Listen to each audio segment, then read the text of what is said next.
some people would quite like to dress in a more like vintage mid-century style, but don't really know where to start because it's quite a big change to how you normally dress in like a t-shirt and I don't know, like a pencil skirt or something. Because I'm just gonna talk about how you could step into it or make that transition a bit easier. The first thing you want to do is kind of start with what you already own, because then you don't have to buy an entirely new wardrobe, because you don't need to. And I'll also say it's easier to start dressing in more of a casual like style, like a more casual everyday vintage style, because a lot of what was casual back then is still what you commonly wear now. One of the things that you can start with are normal shirts, like this shirt. This is just a shirt from the 2000s that my mum gave me because she was my size back then. And so yeah, it's just a, call that not 3/4 length, maybe just about it. It's just below my shoulder, so I'd say maybe about 3/4 length sleeve. Little plastic buttons. This kind of plastic was available in the 50s, 60s clothing do use plastic buttons like this, like hard plastic. And then, so the main difference you might see is the collar of shirts. So I think the collars of shirts like change throughout essentially throughout the years. So this one, you see, it's a bit more pointed and small. So the V-neck like this is quite reminiscent of the 50s, but the pointed collar wasn't too fashionable. They preferred like a rounded collar, like a Peter Pan collar, or the collar itself. You see how it goes straight up and then out like this? If they had a more pointed collar, it would sort of start from where the buttons end, so it would kind of go more like out like this, rather than how it is now. So I mean, it's fine to just wear the shirt as it is. Like no one's gonna point out that you're wearing the wrong shirt. But what you can do is, if you really wanted to, you could hide the collar, like I'm doing here, with like a necktie, like a scarf, a silk scarf. I've just gone for a black plain one, and you see how in the back I've kind of made it sort of V-shaped, kind of like a scout girl, brownies girl. I guess that's sort of what it is. But it was quite fashionable to do this sort of style, sort of like a sailor style, and all like they would drape their jumpers over their shoulders like this as well. Yeah, so that's a way to make, if you really, the collar did bother you, then you can cover it up like this. So some other tops you can incorporate that are modern are wide necks, like long sleeve tops. So this, I need to turn it inside out. Yeah, let's just turn that the right way. I feel like that would help. So this is just some really average long sleeve top, or 3/4 sleeve top. It's just black, white, stripy. I think it's just cotton. This was from Primark a long time ago, and you see how this collar goes out quite far, because generally at least women didn't wear the regular crew neck collar that you wear now. It was generally a bit wider, or was a bit more of a higher neckline. So that's a very normal thing you can incorporate. Turtlenecks were a big thing too. This is just another one that was from Primark, and this is long sleeve, so it's a good way of keeping warm in the winter, because sometimes you want to look good but you want to be warm. And also you can layer it with things.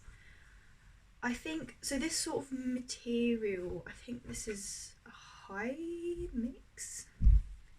What is this? This is elastane and cotton. Okay, so elastane in clothing wasn't too common, but cotton was. So I mean, it's 95% cotton, so no one's going to really tell. Also, generally the tops wouldn't have been quite this form-fitting. They would have generally been made from wool, but I don't think anyone's really going to care if you're not wearing a woolen turtleneck and you wear a cotton one instead. I think I always wear these when I want to be warm, and vintagey. So this is another one. So this is an off-shoulder. It's almost off-shoulder. It's like kind of just about on the shoulders, but also taken off-shoulder. So off-shoulders were very fashionable. This one's a V-neck, and this has just above like a quarter-length sleeve, and it's stripy, which is really cute. This is also quite nice when you be comfy. You just have to look for bras that sort of don't show, because if you want that bust support, you have to be careful, because the line of the bra, the straps will show. If you don't mind, then it doesn't matter. But otherwise, you might want to think about a bra without straps, like maybe a bustier, or just sometimes what I do, I just move my bra straps to the side under where the top does end. And then another one is like a polo top. So this one's just from Collective. I got it for £5 in the sale, which is a bit of a steal. Yeah, so just a really average polo. This is quite good for when it's a bit warmer in summer, when you want to be comfy and cool, but still in that style. Commonly used for sportswear as well. So that's a really easy one. Polos are really common now. It's quite likely you have one in your wardrobe. And then so here's another polo, but it's long sleeve. And this is woolen. So it's even, this is like I wear to have a more authentic 50s feel. But I don't, because the wool kind of irritates my skin a bit, so I normally wear like a long sleeve top under this, which also means that I don't have to wash this as often, because wool can be a bit annoying to wash, because you need to kind of let it dry flat, otherwise it can distort. At least if you actually want to care for the shirt, then I do that. And then for like jumpers, really again like a woolen jumper is best, just because that's just commonly what people did. Most people knitted their own jumpers. And this is just a cute one I got for £1 in a charity shop, which is great, and it's by the Scotch House, which is shut down now, but I think it was quite a prominent brand back in the day. And it's just quite cute. So also with jumpers like these, it's a bit of a high crew neck, but it means you can kind of pop your collar over for quite a cute look, like so.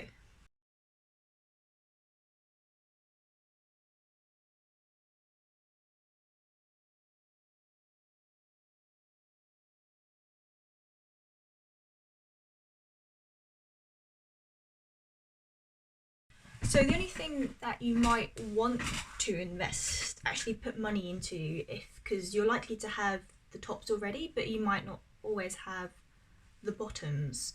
So I would say getting a good quality pair of jeans. So I've got two. Actually, I'm going to pull this one out as well. I'm going to show you 3 trousers that are good to swap around. Also, you can wear them most of the year round, because it's not. This collar is really annoying me. I'm trying to work out a way to make it stay without pinning it. Maybe if I just tuck it all the way in. Okay, I think if you were to do the short collar and the collar annoyed you when it was poking out, as it was slightly annoying me, you should fold it in like this. I should have done that sooner, and then it wouldn't have annoyed me so much. But okay, we've got that now. Took some time. So yeah, so if you want to, the things you might want to invest in is trousers, because a good quality pair of trousers which you can wear every day. So one that I like to wear are my Levi 501s, because these were around back in the 50s, so it is more authentic. So these are the 501s. They also have the buttons going up, which also is more of an authentic feel. Obviously, I think zips were around. What on jeans? Zips on jeans weren't as common. You would normally have buttons, but no, I mean, it won't matter if you have a zip, but generally zips weren't really used for jeans. So, and also you want to use to have more authentic feel, you want this dark denim. Light denim, like light blue denim, wasn't really popular until like the late 70s, 80s. so you want to go for a darker denim. I like to roll the bottom of mine up, not only because my legs are shorter, but also it's cuter. I think it's cuter to have it rolled up. The back of these, I really like the detail pockets and the little leather patch. Also think it looks quite nice, and this little V shape is quite flattering. So yeah, these are a good pair of jeans that will last you a long time. Be careful though, because they do take a while to break in. I've been struggling with that. They fit a lot better now, but I kind of need to stretch them out in the thighs. Another pair of jeans that I've recently got for £12 on eBay, what a steal, are these Freddy old Pinewood jeans, as you can see. These are also good. I kind of prefer, I wear these more than the Levi's generally, just because they are comfier. Like, they have the right waist size, but they have more room in the thigh and the butt, so it means I can actually be comfy in them. And you can tuck tops into them, because with the Levi's, because they're quite tight, form fitting, if you tuck your top in, they can leave a bit of a line. So these ones you can tuck it in, you won't tell. Also because it's quite thick denim, it pads out the lines, so they're not so obvious. So yeah, I'll talk about pricing in a bit. And then these ones are my Dickies Red Hawks, which I kind of wear more with 40s wear. These, because it's like proper work wear, so I wear more with 40s clothing. This, I don't know if you can tell, this seam down the middle is quite reminiscent of like the 40s. Massive pockets. I also fold the bottoms of these up. These are actually men's that were too big for me, so I sewed them up here. And not amazing job, to be honest, but no one can tell when I wear them, so I think that's the aim. As long as your sewing skills are enough for people to not notice that you've sewn it, I think that's job well done. Also, not planning to sell it, then it doesn't matter. It doesn't matter if it doesn't look great on the inside. So all of these are secondhand. I generally don't ever buy first-hand trousers unless they're in a sale for a really cheap price, but even then, not really. Normally I buy trousers secondhand. So these Dickies, I know Dickies can be a bit more pricey, and I couldn't find any in my size for under 20, because I think these might have been 20 or 22, or between 18 to 22, it was a while ago, between 18 and 22 pounds, which is really good for the quality of them. But yeah, they were way too big around the waist, so I had to sew them down. I think it can be quite difficult to get these in your size if you're not, at least if you have a if you're quite small and you're a woman and you have more of a female body type, then it can be like feminine, like more like a smaller waist. Then it can be a bit difficult, because most of these styles are made for men who have not so smaller waist. So I think buying secondhand is a good way to go to keep it quite cheap, but you might have to sew it down to fit you. My Levi's were also £20 on Facebook Marketplace, and it's quite annoying because they're 26 inches, which is my waist size, but because of the length, I don't know if it's called the crotch length, this part, it's actually not quite long enough, because I want to wear them high-waisted, but they stop just below my belly button, so I have to like pull them up a bit, but it just means that they're not quite the right size, but they can stretch, so I'm aiming to stretch them a bit more. But you want to, I think this length you want to be careful of. And then with these ones, they're a perfect size apart from this length. They're actually a bit too long, like only slightly, like not really an issue, but you know, it can go opposite way, it's too short or it's too long. So it's just slightly not tailored for me, but I don't mind. These were only £12 including shipping on eBay, which is not normal. Like I was searching around for them for quite a while, but I finally managed to get them for that price, because normally they sell second hand for like 30 to 50, which is a bit out my price range. So but here's living proof that you can get them. You can get them for cheap price, but you might have to wait around a bit. Be tentative on that online shopping, and one day you can get those jeans for cheap. Yeah, you want to aim for trousers that are high-waisted. Low-waisted, no one wore low-waisted trousers back then. Even men wore high-waisted trousers. So look for high-waisted trousers. Yes. Okay. And then another thing to invest in would be like skirts. So I have 2 skirts here which I brought to uni because I knew I'd wear them a lot. And I pretty much only wear these at uni, because I didn't want to bring too much with me. But joke's on me, because I bought a lot instead. That's what happens if you don't bring stuff, you buy stuff.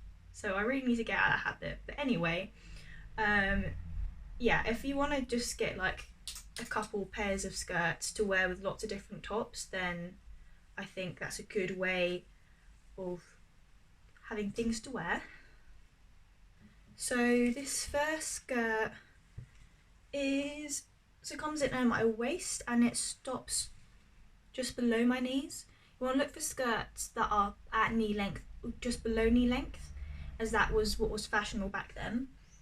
You don't want to go higher than knee, because if it's just